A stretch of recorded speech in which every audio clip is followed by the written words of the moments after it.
You're standing at the edge of a medieval village. It's late November. The trees are bare, their limbs stretched like the bones of giants into a sky the color of pewter. The ground beneath your feet is frozen mud, rutted with the prints of carts long since broken.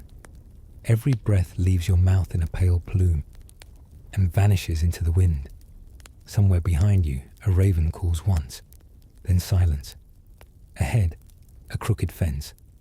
Beyond it, 12 homes, one narrow road, one well already crusted with ice, and smoke, thin as thread, rising from tired chimneys. The harvest is gone. What grain wasn't lost to blight is now hidden beneath floorboards and prayers. The root cellars are leaking.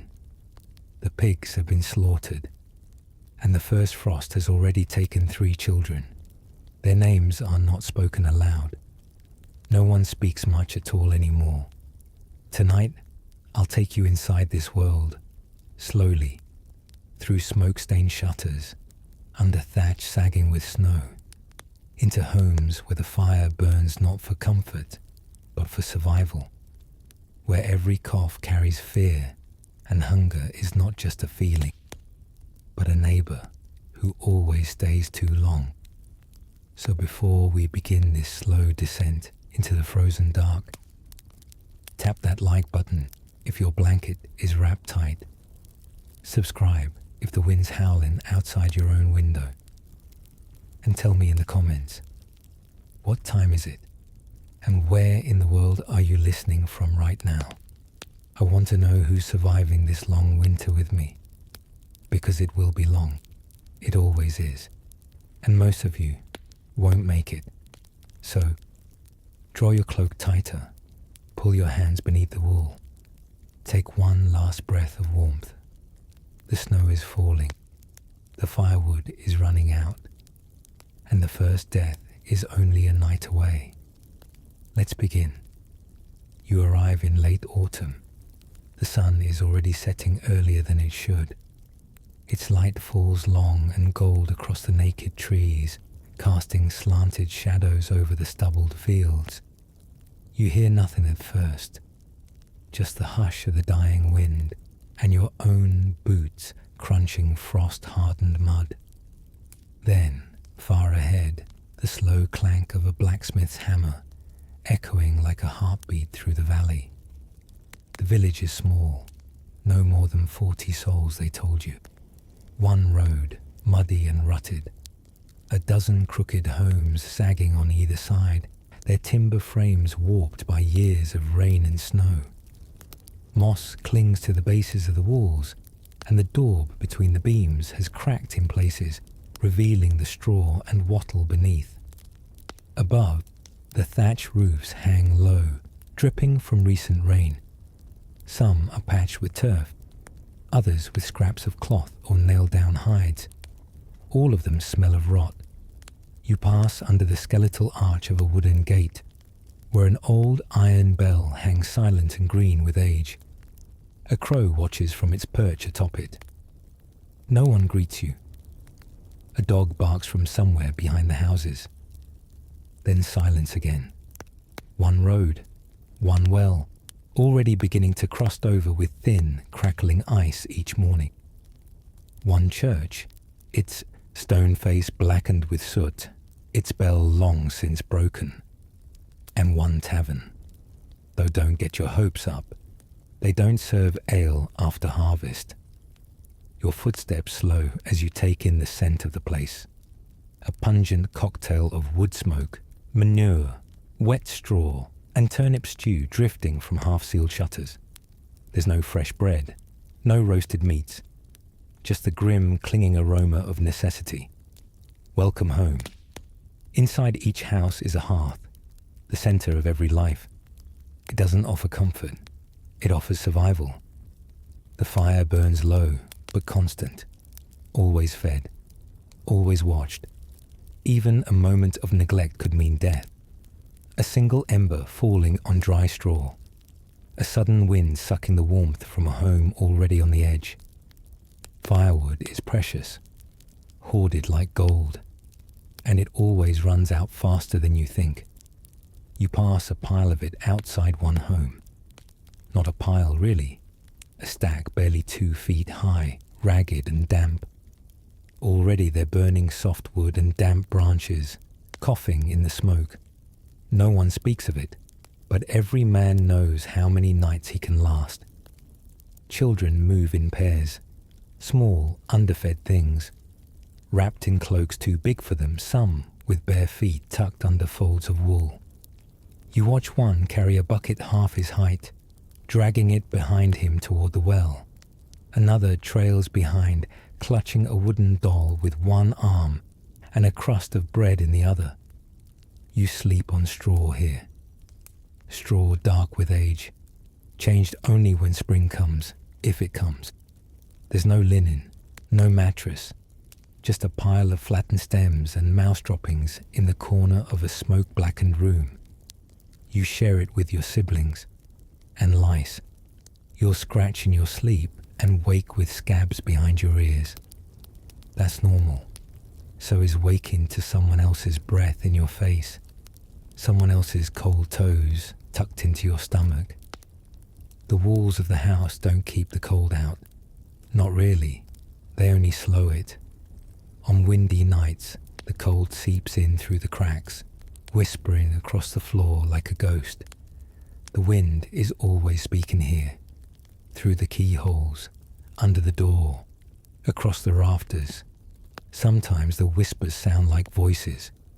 Your mother tells you not to listen, but sometimes you do. There are no windows, just shutters, and even those are thin. When the snow begins to fall, really fall, it sifts in between the boards. It gathers in corners. It clings to your boots, melts, and soaks your straw bed. Your blanket doesn't dry. Neither do your hands. The cold lives under your fingernails. At the edge of the village is a field where the harvest should have been. This year, the rye came up thin. Too much rain. And blight, always blight.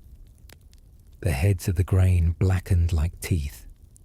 What little was saved now lies hidden beneath the floorboards, in root cellars and clay jars sealed with wax. But not enough. The pigs were slaughtered last month. Not by choice. You kept 2. You hoped to keep them through winter. But when the last of the grain went mouldy, you had to feed. Then beets. And pigs don't thrive on beets. So they were killed, salted, hung in the coldest room of the house. But the meat was thin, and most of it spoiled. Now you eat gruel, barley boiled to mush. If you're lucky, a piece of turnip or a fish tail. If you're not, just hot water thickened with crumbs. The taste is nothing, but it fills the stomach. Still, hunger doesn't leave you. It curls in your belly, low and aching. You dream of bread. You dream of apples, warm and sweet, of butter melting on a crust, of smoked meat. But you wake up with a dry mouth and nothing but porridge again. The blacksmith's fire still burns. He works year-round. Someone needs nails. Someone always needs nails, or hinges, or a new blade for the scythe. His shop is the warmest place in the village. He sleeps there sometimes, when the cold creeps in too far. The village priest has gone quiet. You see him in the mornings, sweeping the steps of the chapel with a brush made of bundled twigs. He wears wool gloves with holes in the fingers. He no longer preaches fire and damnation, just survival. Pray for warmth, he tells you. Pray for dry wood. But prayers don't keep the wind out. As dust settles, smoke begins to rise from every chimney, thin ribbons of it curling upward, grey against the pale sky. Inside, each family clings to what they have. One fire, one blanket, one meal. No one visits neighbours in winter, not unless something is wrong, and something is always wrong. You hear the sound of coughing through the wall, not yours, Not your family's, but close, ragged, deep, wet. You hear it every night now. You haven't seen old Marta in 2 days. They say she stays in bed now, that her son brings her food, that she's just tired. But no one gets just tired in winter. In the mornings, frost crawls up the inside of the windows, white lace on warped glass. Your breath clouds the air. You rub your hands together and hold them near the dying fire, but it doesn't help. You're cold from the inside out. You step outside, and the village is quiet. Even the animals don't make much sound now. The chickens huddle together in corners. The goats bleat only when milked. The dog is gone. Eaten, maybe, or wandered off in the snow. The world is going still, like it does every year, still and waiting. But not waiting for spring, waiting for the freeze. It will come. It always comes. And when it does, you'll know. Because the sounds will vanish. The birds will leave. The soil will harden like stone. And death will become a neighbor you recognize by name. But for now, you still have a fire. You still have soup. You still have each other. For now. The sun sinks behind the trees. The shadows climb the walls. A door creaks shut somewhere across the road. And the village falls silent. You lie in the dark, listening to the wind scratch at the door. And you wait. The real threat hasn't even arrived yet. Not yet. But it's coming. The frost is in the air now, and winter has begun. By mid-November, the days are short. The sun barely clears the tops of the trees before retreating again. Its light is cold and grey. It does not warm. It only reveals cracked hands, gaunt cheeks, the smoke curling out of the crooked chimney tops like breath from dying lungs. Mornings are black. You wake before dawn because there is no choice. The animals need feeding. The chickens must be coaxed from their perches with handfuls of cracked grain, if you still have any. The goat must be milked. Her teats are cold, and she bleats in protest. Your fingers are too numb to grasp properly, and the milk spills down your wrist, steaming faintly in the morning air. The fire has gone out. No one meant to let it, but the last log was used after midnight, when the baby wouldn't stop crying from the cold. Now you kneel at the hearth, blowing on embers, praying something will catch. Smoke, not flame. You cough. Your eyes water. Finally, with a whispered crackle, a tongue of flame licks up. You add twigs, then thicker pieces.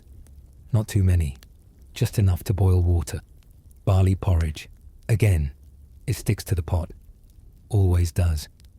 You scrape it out, dull wooden spoon scratching metal. It's tasteless. It fills your stomach and leaves your soul hungrier than before. Outside, the cold is worse. It's stronger in the morning. The air like needles pricking every exposed part of you. The first thing you notice are your feet, your toes specifically. Even wrapped in wool, tucked in old boots, the cold reaches them. Chilblains rise like little blisters, red and itching. They crack. They bleed. You pretend not to notice. Your fingers are purple. They stay that way. From November until April. You pour water from the bucket into your cup and find it frozen solid. Thin ice glazes the top like glass. You break it with your knuckle. The cold burns worse than fire. You drink anyway. Your brother has a nosebleed again. Happens every winter. The dry air cracks the inside of his nose. He bleeds into his soup. No one says anything. It's normal. It's winter. Your father splits kindling outside. He doesn't speak. Each swing of the axe is slower now. Not from age, from hunger. He has already lost weight. His cheeks are hollow. He lets you carry the wood inside. Then you hear it, a sound that's becoming familiar, coughing, deep, wet, from the house next door, rhythmic, almost like a song. At first, it started at night. You thought it might go away, but it hasn't. If anything, it's louder now, more insistent. Your neighbor's child is sick. They say it's just a cold, a sniffle, nothing to worry about. But no one gets just a cold in winter. You see the mother outside once. Her hands are red and raw. Her eyes are darker than before. She speaks softly. She asks if you have garlic. You don't. You haven't seen garlic in a month. Inside your home, the mood shifts. There's a quietness, heavier than the cold. Meals are eaten in silence. When someone drops a spoon, everyone jumps. You notice the baby cries less. Not because he's content, because he's weak. You watch the snow fall for the first time. It falls heavy, wet. It makes no sound as it lands on the roof. But you feel it. A hush descends on the village. A silence that isn't peace. It's waiting. It's the world holding its breath. Snow is beautiful only to children. And even then, only for a moment. Until the cold sinks through their clothes. Until their mittens are soaked. Until they can't feel their ears. The snow doesn't melt. It stays. It compacts. It crushes over into ice. You slip when walking to the well. You scrape your knee. It bleeds through your trousers. You don't cry. No one does. Not for scraped knees. Not anymore. Inside the tavern, they don't serve ale. But the men still gather. They bring what they can. A flask, a song, news. Sometimes they whisper. You hear the word pestilence. You hear fever. You pretend not to hear anything at all. By the end of November, 2 more homes have fallen silent. One of them belongs to old Marta. She hasn't been seen in days. Someone says she went peacefully. Others say she's still alive, too weak to get up. But no one checks. No one wants to know. The firewood is low. You ration it, 1 log at a time, just enough to cook, then the flame dies. You wrap yourself in every layer you own. You sleep beside your siblings, limbs tangled, stealing warmth from each other in the dark. At night, the wind screams, and it sounds like laughter. Your mother doesn't sing anymore. She used to hum while stirring the pot. Now she stares into it, as if trying to divine more food with her silence. Your father sharpens the same knife every night.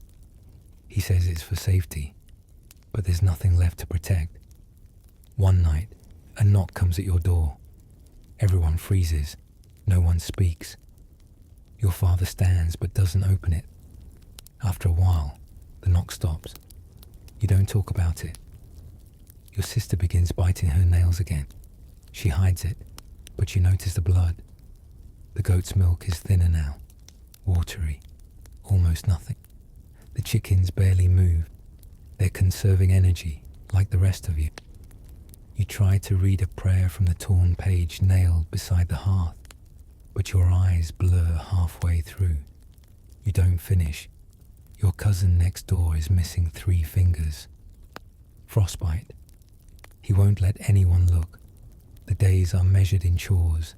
Fire, food, water, sleep. Each one takes more energy than the last. The cold becomes a presence, not just around you, but inside you. It lives in your teeth, in your bones. It changes the way you move, the way you think, the way you dream. You begin to forget what warmth felt like. And still, the wind laughs. And still, you endure. The food stores are low. Not because people were lazy, not because they miscalculated, but because the land betrayed them. Blight took most of the rye. Rain drowned the barley. The root vegetables, those hardy last hopes, rotted in the mud. The cellar smells of mold and vinegar. Potatoes softened to slime. Carrots cracked with frost. Cabbage heads blackened at the core. You eat what you have. Hardened rye bread, if you were lucky enough to bake and dry it early. It takes water to soften, and water means fire, and fire means wood. So you eat it hard. You chew for what feels like hours. Your jaw aches, your gums bleed. Salted fish, if your family had anything to trade. But the river flooded early. The catch was poor. Most people bartered what they could for grain, not meat. Meat is a memory. Turnips. So many turnips. Boiled, mashed, raw. Fried in lard, once. There is no lard now, just boiled turnips. Always. The old men speak of meat, of feasts, of lamb legs roasted on spits, of sausages hanging from the rafters. You listen like they're telling fairy tales. Because you've never seen it. You are too young to remember the last pig slaughter. Too poor to afford a chicken that wasn't meant for eggs. The hens don't lay anymore. They're as hungry as you. You grow weaker. Everyone does. The children speak less. Play stops. Games turn to silence. Even arguments fade. What strength remains is reserved for survival. The hunger gnaws at you, sharper than the frost. It chews through muscle and mind. It hollows out the day. It makes you tired after walking across a room. It makes you dizzy when you kneel to stoke the fire. It makes your thoughts slow, like walking through snow. One morning, your youngest sibling doesn't get up. He isn't dead. Just tired, your mother says. She covers him in another blanket, but you can see his breath is shallow, his eyes unfocused. The priest stops by. He doesn't bring bread. He doesn't bring hope. He just whispers a blessing in the cold doorway and leaves. You don't light a fire that morning. The wood is too precious. You bundle together and sip lukewarm broth. The broth is hot water, coloured faintly with dried herbs. It tastes like nothing. There is a phrase you hear often now. Eat slow. It means don't finish your bowl too quickly, or your stomach will ache from emptiness again. It means let your mind pretend there is more. There is no more. You visit the root cellar. The last few turnips are soft, sprouting little white hairs. One has been nibbled by something. You take it anyway. In the tavern, men sit in silence. They used to hum songs. Now they sip water from wooden cups. Someone speaks of the forest, of hunting. But there are no deer. The forest is quiet. They tried snaring rabbits weeks ago. One was caught, starved so badly it barely had meat. They boiled its bones for 2 days. You remember the broth. It was the best thing you tasted all season. Your mother talks in her sleep. You hear her whispering to your dead grandmother, asking for flour, asking for butter, asking for mercy. Your father has a new cough. He says it's nothing, but you've heard that cough before. It starts soft, then it grows deeper, until it shakes the body, until it makes sleep impossible. You try to ignore it, but the air smells different now, inside the house, sweeter, like rot. The hunger changes people. You see it in their eyes, in the way they look at the pot when it's empty, in the way they linger at the neighbour's door, in the way they watch the chickens, not for eggs, but for flesh. You stop letting the dog out. You start keeping it in the same room where you sleep, just in case. One night, someone steals from the cellar. Not yours. Old Willem's. He had a jar of honey, his grandfather's jar, sealed and saved for a special occasion. It's gone. No one admits to it. Willem doesn't accuse, but he doesn't speak anymore either. He just sharpens a blade near the fire. The baby next door cries constantly now. A thin, papery wail. Then it stops. It doesn't come back. No one talks about it. They bury the baby in a shallow grave. The ground is too hard for digging. They cover the body with stones. The snow hides it by morning. Your dreams grow strange. You dream of bread that bleeds when you bite it, of milk that turns to ash, of roasted meat that walks away when you reach for it. You don't tell anyone. Everyone has strange dreams now. You watch your own hands. They shake when you try to tie a knot. You drop spoons. You forget words. You forget what day it is. But the days are all the same. Cold, grey, hungry. One evening, your sister tries to make a joke. It's about a chicken and a priest. It doesn't make sense. No one laughs. She doesn't try again. The hunger keeps climbing. There are rumours of another village, half a day's walk east, where they still have food. Some say they've been hoarding. Others say they made a deal with someone, with something. One of the boys from your village leaves before dawn. He doesn't return. 3 days later, a man finds his boot in the river, just one. You eat the last of the rye bread. It's green in places. You cut the mould off. You eat it anyway. You think about the salted fish. It's gone. You think about the turnips. They're gone too. You chew bark once, just to see. It splinters in your mouth. You spit it out. You start skipping meals. Not because you want to, but because there aren't any.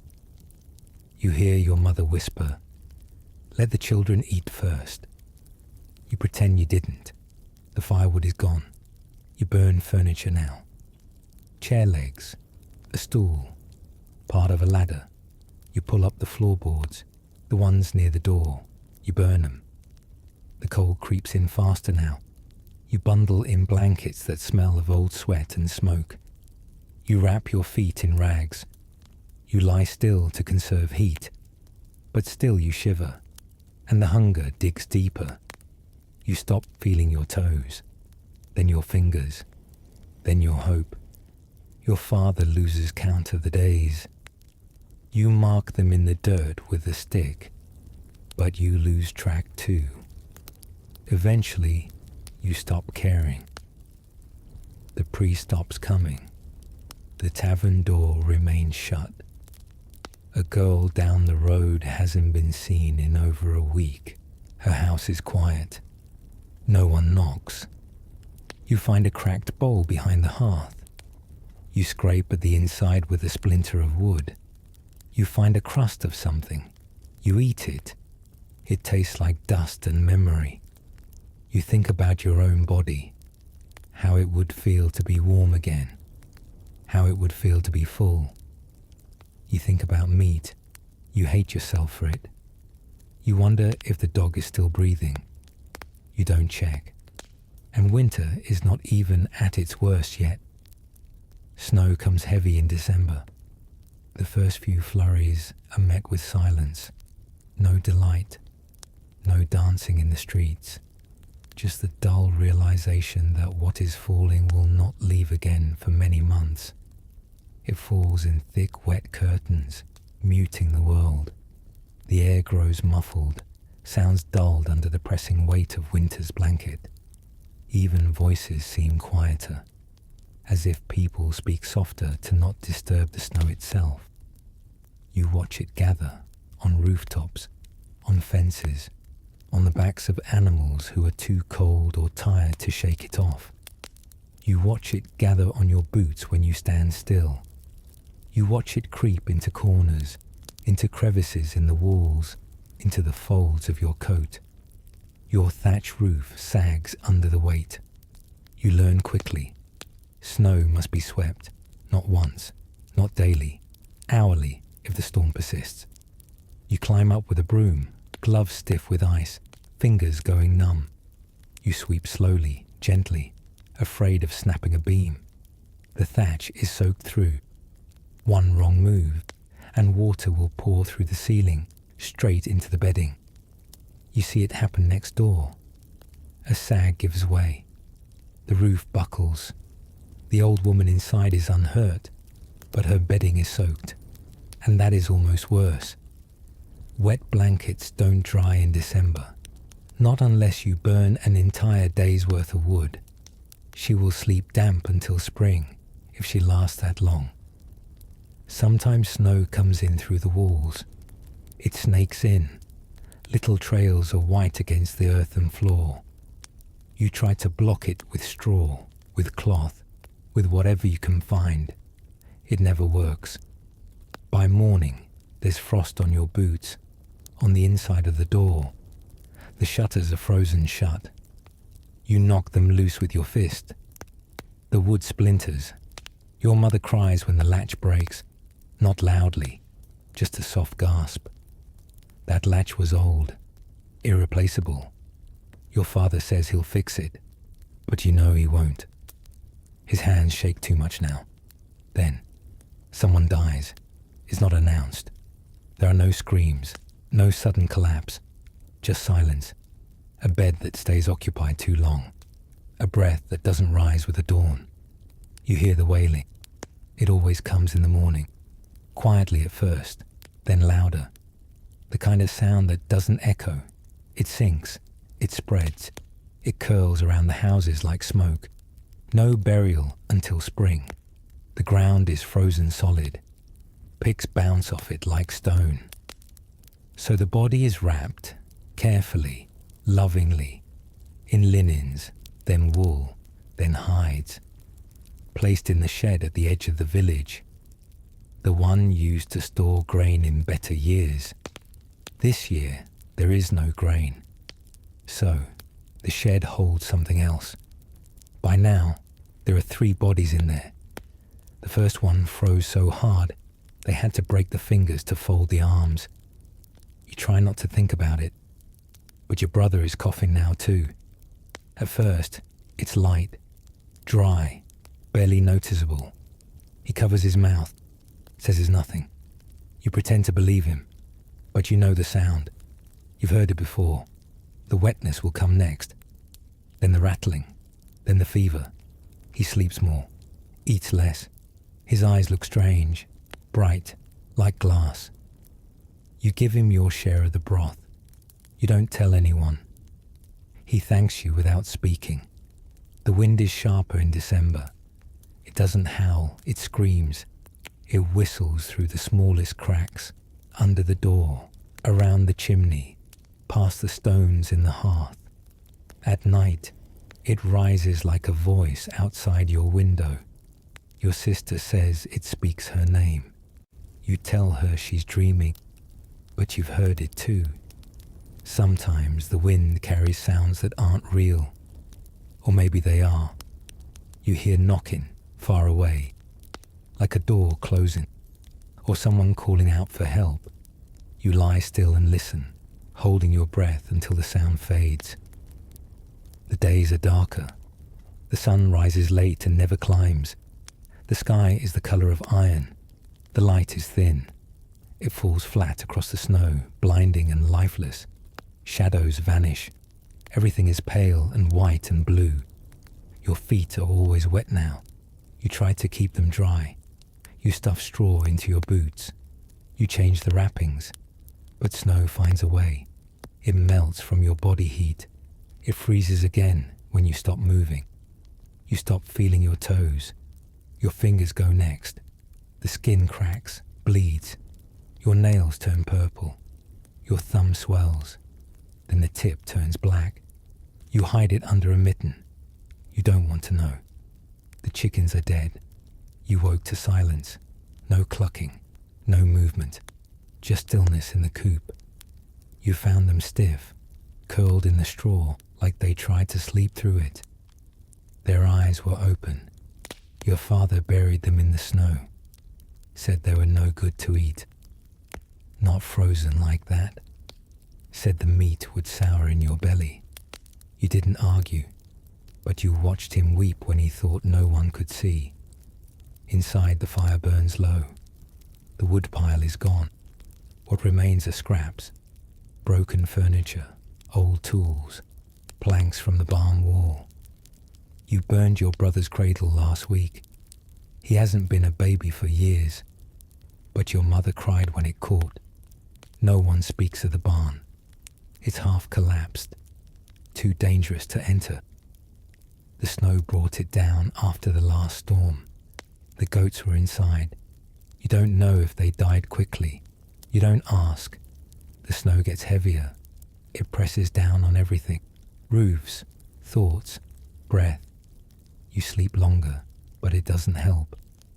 You wake exhausted, your limbs heavy, your joints aching. Hunger lives inside your bones now. It speaks in groans, in grinding knees, in muscles that tremble just from standing. Some of the villagers don't get up anymore. Not from laziness, from loss. They lie in their straw, staring at the rafters, waiting for something. Maybe spring, maybe death, maybe nothing at all. Your sister begins to hum, always the same tune. You don't know where she learned it. She hums while staring out the window. She doesn't respond when you speak. You worry about her, but there's nothing you can do. One morning, you find frost on her eyelashes. She smiles at you, says she was dreaming of summer. She asks if you remember the sound of rain, not the kind that floods the field, but the gentle kind, the kind that wakes the smell of soil. You tell her you don't. She laughs softly, says you will again. You don't believe her. The snow never melts. You begin to believe it never will. You don't remember grass, or mud, or leaves. The world has always been white, has always been silent. The silence does something to people. It crawls inside. You start talking to yourself, quietly, to fill it. Your mother mutters prayers that don't sound like the ones the priest taught, words older than the church. Your father stops muttering altogether. The priest visits once a week. Wrapped in so many layers, he looks like a shadow. His breath clouds as he prays. He doesn't stay long. He looks thinner every time. He tells you to keep faith, that the snow will melt when God wills it. But his eyes are red when he says it. You find out later his son was the second body in the shed. The snow buries everything now. The well is frozen solid. You melt snow for water. You boil it to make sure it's safe. It still tastes of ash and smoke. The roof creaks in the night, as if the weight of the sky itself is pressing down. You dream of the sea, though you've never seen it. In your dreams, it's frozen too. One morning, you open the door and the snow is waist deep. It has drifted high against the house. You dig your way out with your hands. Your knuckles split open. You bleed on the snow. The red disappears in seconds. You hear someone scream later that day. A real scream, sharp, desperate. Then nothing. You don't investigate. No one does. You draw the curtain shut. You stoke the fire. Your brother's cough is worse. He doesn't try to hide it anymore. It rattles his whole chest. He sleeps sitting up now, because lying down makes it worse. Your mother makes a poultice. It smells of pine sap and something bitter. It doesn't help. You stay awake at night, counting his breaths. You miss one. You freeze. Then he exhales, ragged and thin. You let yourself breathe again. You dream of spring, of melting snow, of green fields and running water. You wake with frost on your blanket. The snow never melts. Not here, not now, not yet. And when you step outside, you realize how quiet it's become. Even the wind has stopped. The sky has gone colorless. The world is still, too still. You think for the first time that maybe this is what forever looks like. The snow never melts. The priest holds mass in gloves. They are patched leather, with the fingers cut away. The knuckles peek out, red, cracked, trembling as he raises them to the heavens. His breath clouds before the altar, a ghost that lingers between the candles and the crucifix. He wears the same robe every week now, faded black wool over a layer of linen, the hem frozen stiff from where it brushes the stone floor. The candles burn low. Most are stubs, scavenged from homes where they could no longer be spared. Their wax pools sluggishly on the altar, and when it cools, it freezes. You see it crack and flake like old skin. They give off more smoke than light. No one complains. Light is not why they came. People pray harder in winter. They pray without voice, without pageantry, without hope. They pray with hunched shoulders and empty stomachs, not for salvation. That's a springtime prayer. Now they ask for simpler things: endurance, silence, that the wind doesn't take the roof, that the rats haven't found the sacks, that death passes them by one more night. They kneel on frozen straw. They light a candle, not for comfort, but to remember that heat once existed. There are no hymns. The hymnals are brittle and damp. The pages mould and stick. No choir sings, no children laugh. The pews creak with shifting weight, and outside the walls, the wind howls like wolves just beyond reach. The church smells of wet wool, tallow smoke, blood, and despair. But there is something else now, something older, like forgotten bones, like the inside of a sealed tomb. No one asks what it is. The answer would be worse than the question. This is where the sick go, and where they remain. The side altar is no longer used for mass. It holds a row of straw mats and woolen bundles. The sick lie there in stillness. Some cough, some shiver, some stare at the ceiling, eyes dry and unfocused. There is no medicine. There is warmth if you arrive early, if the door hasn't frozen open again, if someone still has fire in their lungs to breathe beside you. A girl dies 2 pews away. She is no more than 10.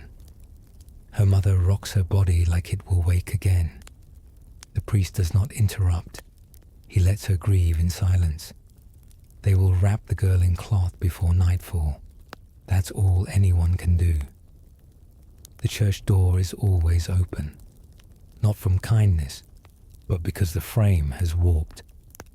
The hinges screech in the wind. Snow gathers in the corners of the nave, forming silent drifts beneath the windows.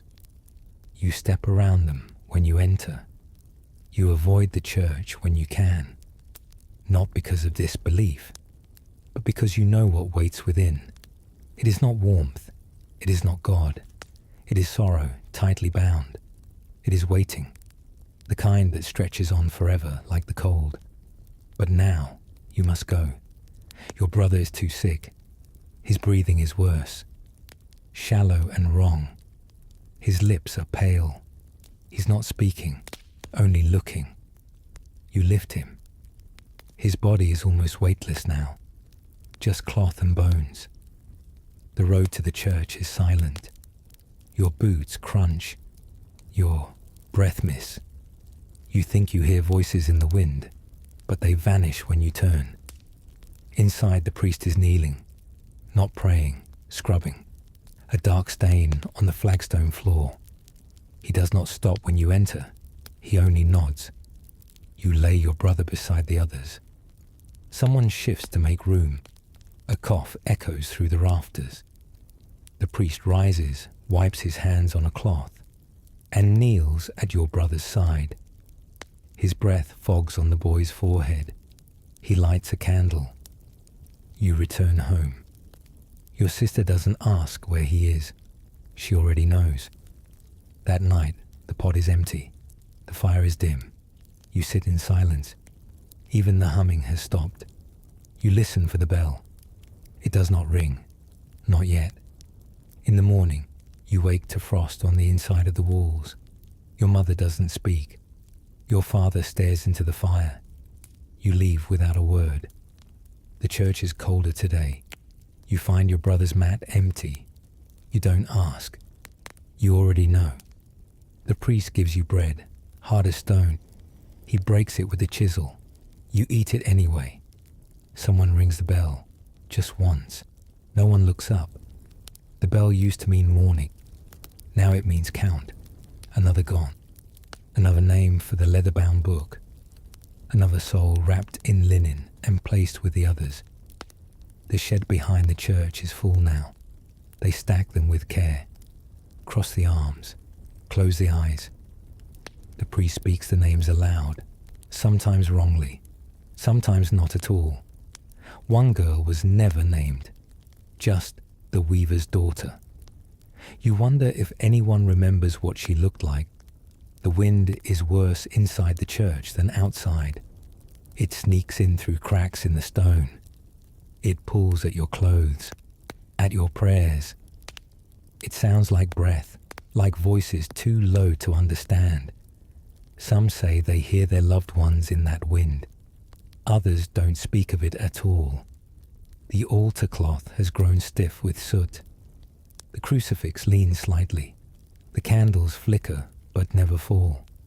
The priest no longer reads the book. He just watches, like you do, like all of you do.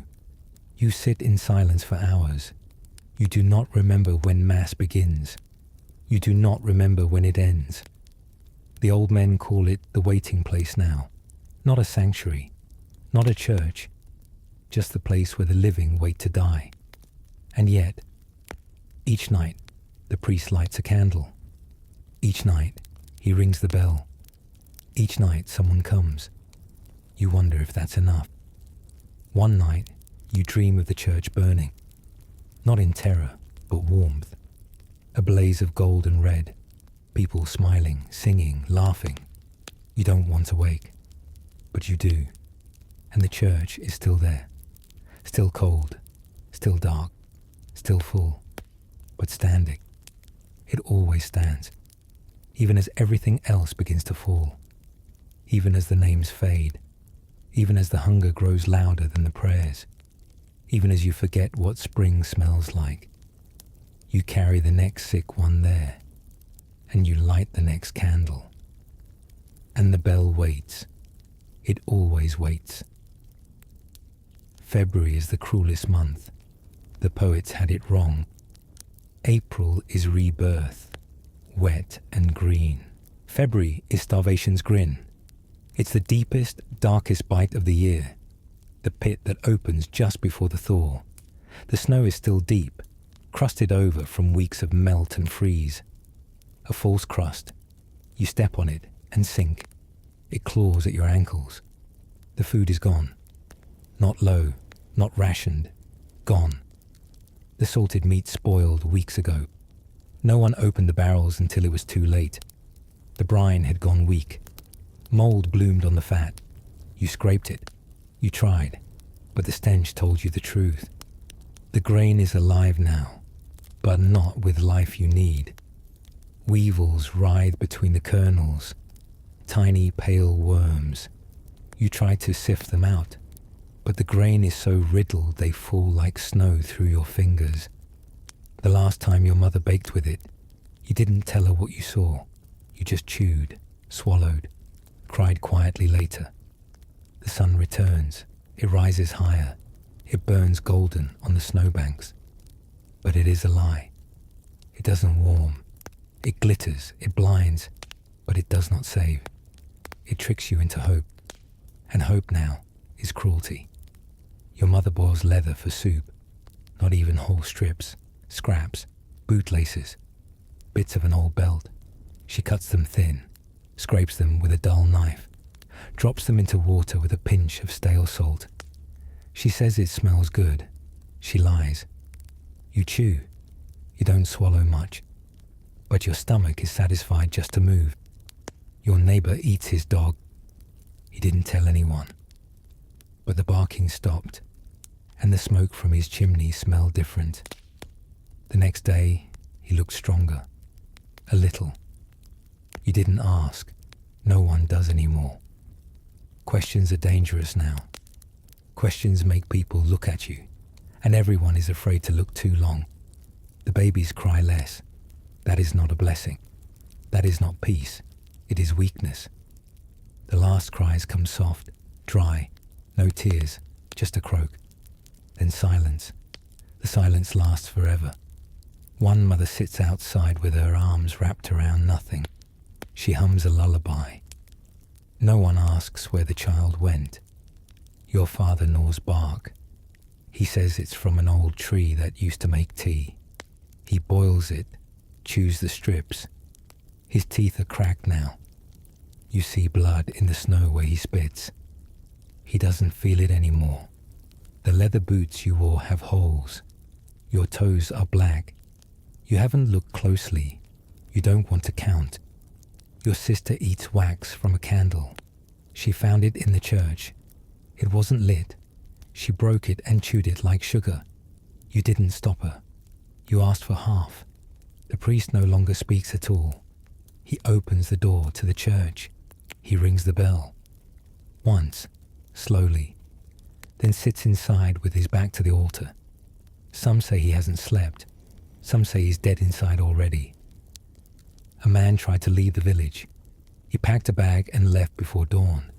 Said he would find the Lord's road, find help. The next morning, someone found his scarf wrapped around a tree a mile out. The bag was empty. You burn the last stool, then the ladder. Then you begin to look at the walls. The snow starts to melt, not everywhere, just at the edges. Drips form at the corners of the roof. But it's not enough. It's never enough. The worst part is the sun. It makes everything glisten, like a gift. But the earth is still dead. The soil is like iron. The trees still sleep. Spring is only weeks away, but it feels like a lie. You won't make it. No one says it out loud, but everyone knows. You start to dream again, of feasts, of full bellies, of hands pulling bread apart, of butter melting, of roast fat on your lips. You wake with your jaw aching.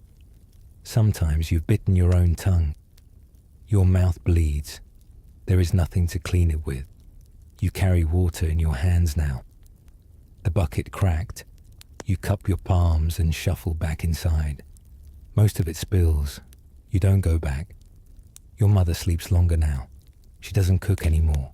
Just lies by the hearth, eyes open, breathing, but shallow. You haven't spoken in days.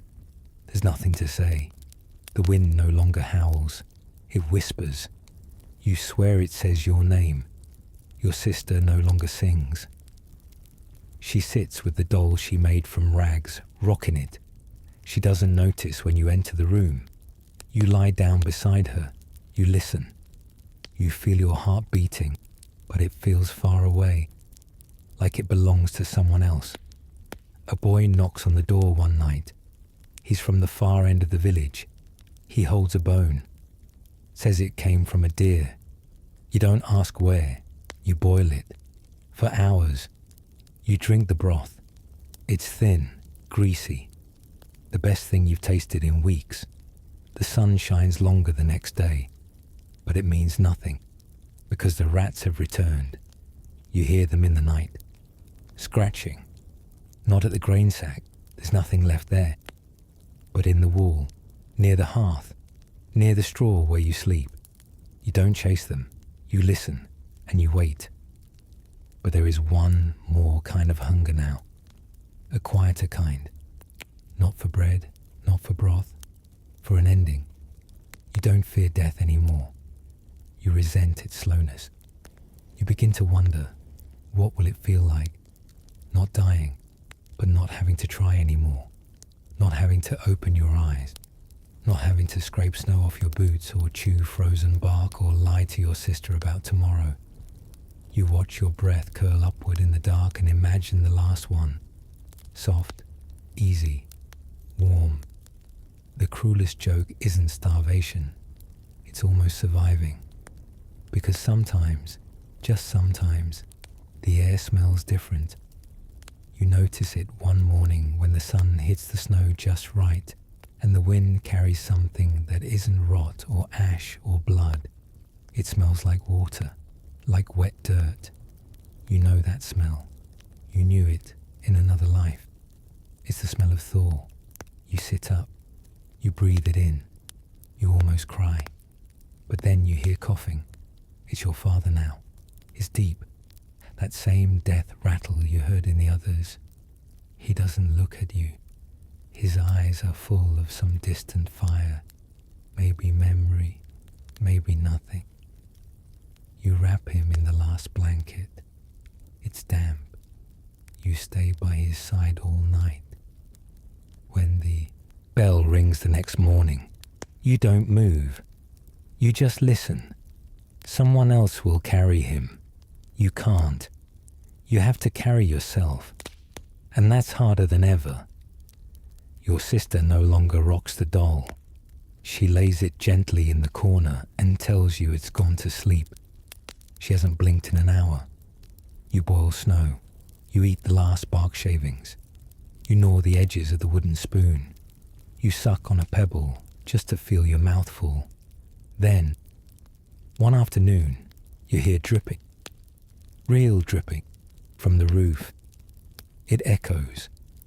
You watch the icicles weep, drop by drop, like the house itself is mourning what it had to become. You taste one. It's the cleanest thing you've put in your mouth in months. It doesn't matter that the snow still blankets everything. It doesn't matter that the trees are still bare. Something is changing, and change, finally, feels possible. Your neighbor knocks at your door. He doesn't ask for food. He asks to sit. You let him. He doesn't speak for an hour. Then he says, "The birds will come back soon." You nod. He leaves. You don't know if he believes it, but it was kind of him to say. Later, you find your sister humming again. She sings to the doll. The song is different this time, softer, hopeful. You lie beside her and hum with her. The hunger is still there. So is the cold. But for the first time since the leaves fell, you let yourself believe you might live. Even if you don't, you might. And that, in the depths of February, is a cruelty you can almost forgive. One morning, the air feels softer. Not warmer, not yet, but less sharp, less cruel.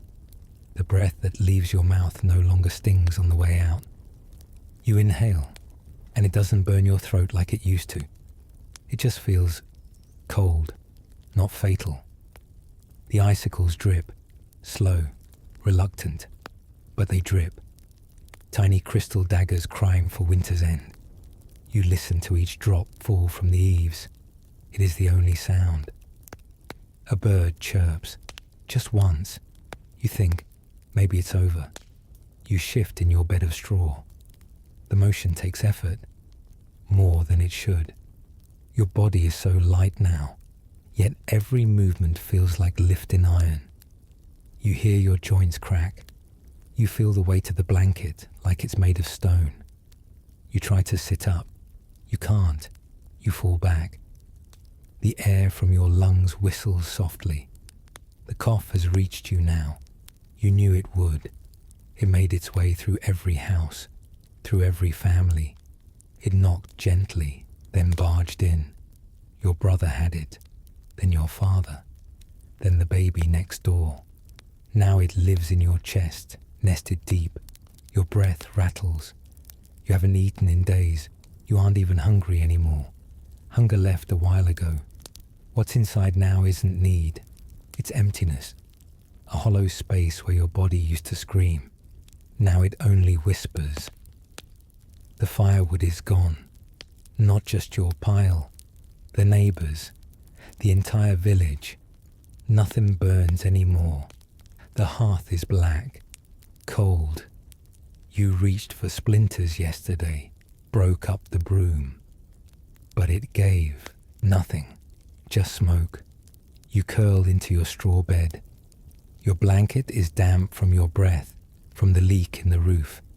You pull it around you anyway. The walls creak. The snow on the roof shifts above. You close your eyes. Outside, the snow begins to melt. It forms little rivers between the stones. It pools in muddy boots. It trickles down the hills, carrying ash, bits of thatch, lost buttons. But inside winter winds, you drift. Your thoughts are not thoughts. They are fragments. A loaf of bread. Your sister's laugh. Warm feet near the fire. A carved spoon. Your father singing when he thought no one could hear. The bell in the church tower rings. Once. You don't remember who was carried there last. Maybe it was you. Maybe they forgot. Your dreams are not dreams. They are warmth. You feel it. In your hands. Your stomach. Your throat. Not a fire. Something older. Something kinder. Someone touches your face. You don't open your eyes. You smile. Your mother, maybe. Or a memory of her. Her fingers on your brow brushing sweat and snow. You hear birds again. 2, this time. You feel the air shift. The wind no longer claws. It whispers, but not with threat. With promise. You slip beneath it. You do not feel your feet anymore. Or your hands. Or your ribs. But you feel your heart. Just once more. It beats. Softly. Then sleeps. But that is not the end. Not quite.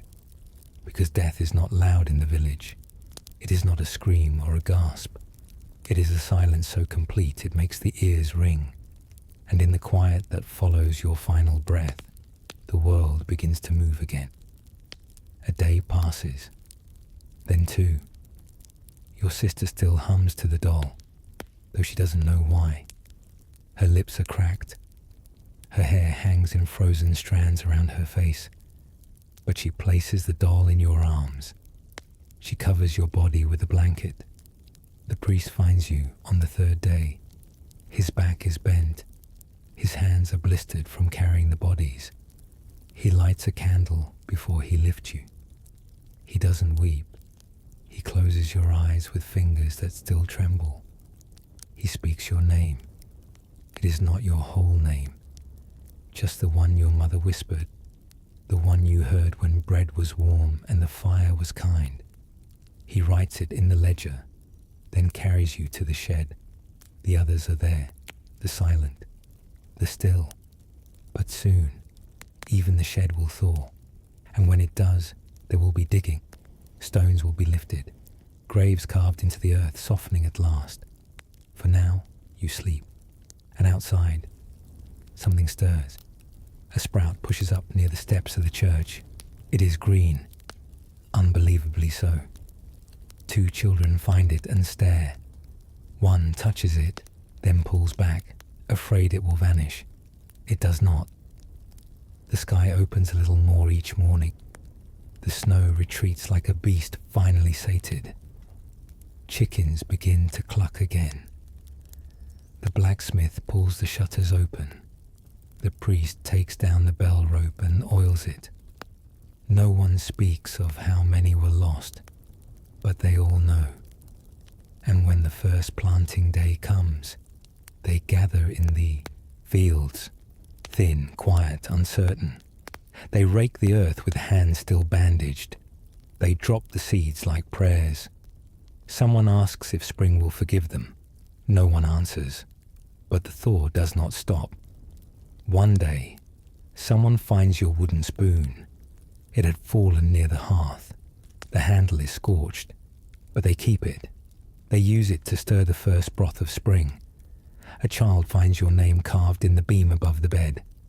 They trace the letters. They ask who it was. And your sister, now older, gaunt but alive, smiles. She does not cry. She just says, they stayed. Because that is what you did. You stayed when others fled. You endured the wind, the cough, the silence. You held the fire inside you until it dimmed. And the village lived. Not because of miracles, but because of you. So when the earth grows soft and the worms return, And when the barley sprouts once more, and the air smells of moss and sun, you are there, not in breath, not in hunger, but in every field, every prayer, every hand that rises from the dirt. You are the bones beneath the soil. You are the first warmth in the wind. You are the final frost, and it's breaking. Sleep now. The village sleeps with you.